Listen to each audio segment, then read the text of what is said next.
Dear poor people, it seems that Black people are waking up. Hey, people are waking up. Trump, I would like to say I was not for you for many years, sir, but especially since your court case in the last 3 weeks, I've definitively changed my mind and say you are Good. definitely the one and the only one right now I can see. Biden cannot be president. If he is president Thank for you. another 4 years, you're right, it's over. And we cannot afford it in America. 2020, I wasn't sure who. I withheld my votes because I didn't see any vote but Gary Johnson. I'm here to support what everyone is yelling about: freedom of speech, freedom of conscience, Amen. freedom from unjust laws and taxes. Here to back up Trump because honestly, we are going in a very dark direction. It's very sad how often and how little people understand how bad things are in this country right now. Well, you heard that. You absolutely heard that. And I'm bringing this to you because this is very emblematic of what I have been talking about, which is that there is something going on with Black people, particularly with Black men. Not all, but many, a significant number. I don't know when we will be able to find out. Possibly the election may give us a count and give us more information on just how many. But this idea that Black people are voting 94% at a clip, 90 something percent at a clip for the Democrats, in this case, specifically for Joe Biden, is not going to happen. It is not going to happen this time around. And I will say this: I don't think it's specific to Joe Biden. I don't think this is fair to place this at Joe Biden's feet. I don't even think it's fair to place this at Kamala Harris's feet. This is specifically an indictment, not on Joe Biden and Kamala Harris, the president and vice president, and even to a lesser extent, although I think you could probably place some of this at the feet of the Democrat Party.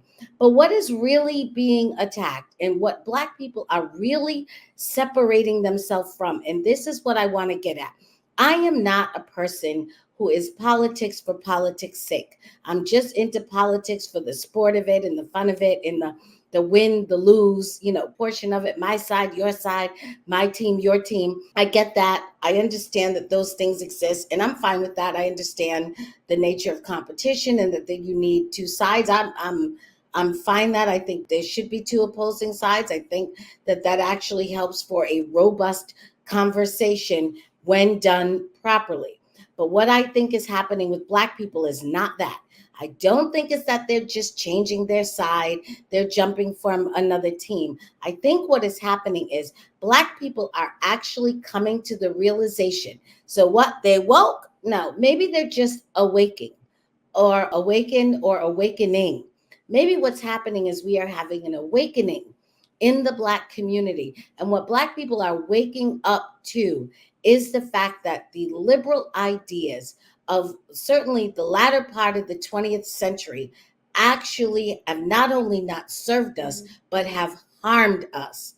And unfortunately, the people who are pushing and peddling, who traffic in these destructive ideas, are, in fact, at least in the latter half of the 20th century, the Democrat Party. So you can lay some of this at the feet of the Democrat Party. This liberal ideology that we have wholeheartedly embraced, that has not only failed us, but in many instances has harmed us, is absolutely being rejected by many in the Black community.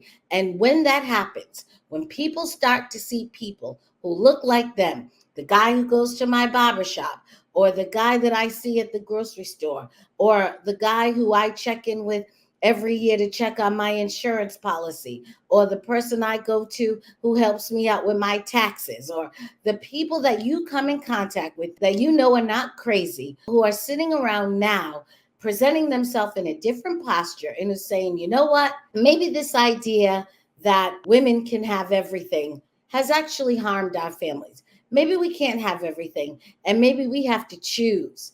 the type of women we're going to marry. Women are going to have to choose the type of families that they want to have, the type of lives that we're going to want to live. But this willy-nilly run out here and everybody can have everything and there's no consequences for any action. All of those things are lies. Maybe the idea that you can raise children just as good as a single parent, specifically a single mother, as you can with a father. Well, my God, how many children do we have to sentence to absolutely the most unproductive and hellish lives before somebody says, no, you can't? That doesn't work. That's not working.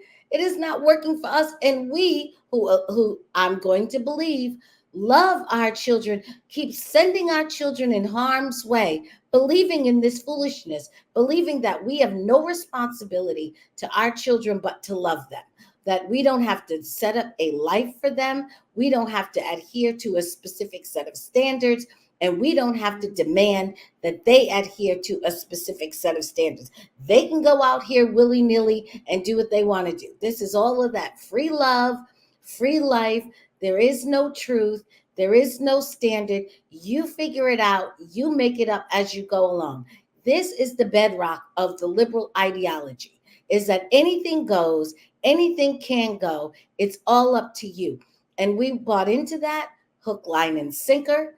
Much of it, I think, was embedded in a very sinister way in the civil rights movement. And once civil rights was appropriately gained, then all of these other machinations came out of that had nothing to do with civil rights and had nothing to do with improving the lives and the quality of life of Black people. And so now what we have is this gentleman here. Shout out to you, whoever you are, whatever your name is. I like you. Let's be friends. But we have people like this gentleman here who's expressing that his vote, which I don't think the vote in itself is the big deal. People are making a big deal out of it. Black people are going to be voting like this. Black people ain't going to vote like this. I better never see a Black person vote like whatever they're saying. Doesn't matter. It doesn't matter. It's not the vote that counts. The vote is going to be the vote anyway.